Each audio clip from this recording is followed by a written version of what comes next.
Hi everybody, Father Rodney Basso here from the Chaldean Church in Michigan, and today we'll be speaking about the second story of creation. It really is different from the first story of creation in that the first story of creation really focuses on God as creating the universe, and the second story focuses on God creating man. And we see that God creates man first and he breathes his breath into man, and this is where man gets his image of God from: the creativity, the intellect, the imagination. It all comes from God breathing his life spirit into man. And then God takes man and he places him in the Garden of Eden. Now there's two trees that are mentioned in this Garden of Eden. One is the tree of life and one is the tree of good and evil. And God tells man that you are allowed to eat from every single tree except for the tree of good and evil, and if you eat from it you shall die.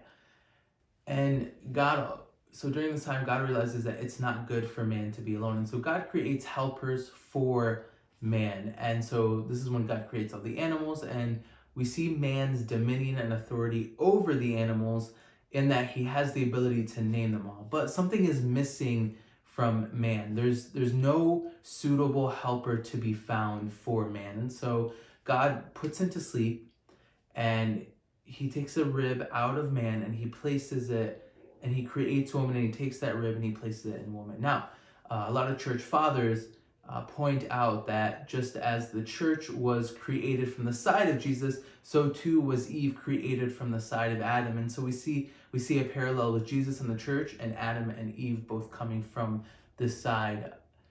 And when Adam awakes, he rises up from his sleep, and he finally finds that suitable mate that he was looking for. He gets up and he says, "Flesh of my flesh, bone of my bone." Right?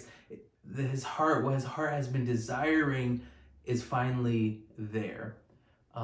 There's someone who complements man, and so we really see the fittingness between man and woman and how they work well together.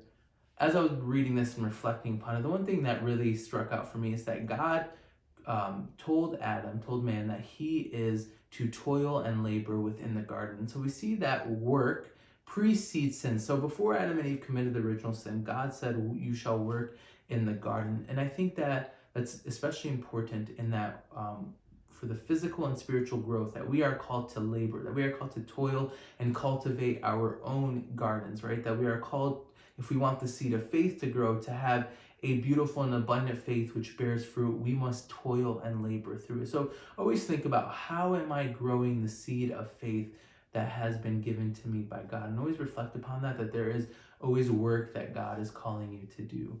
God bless you.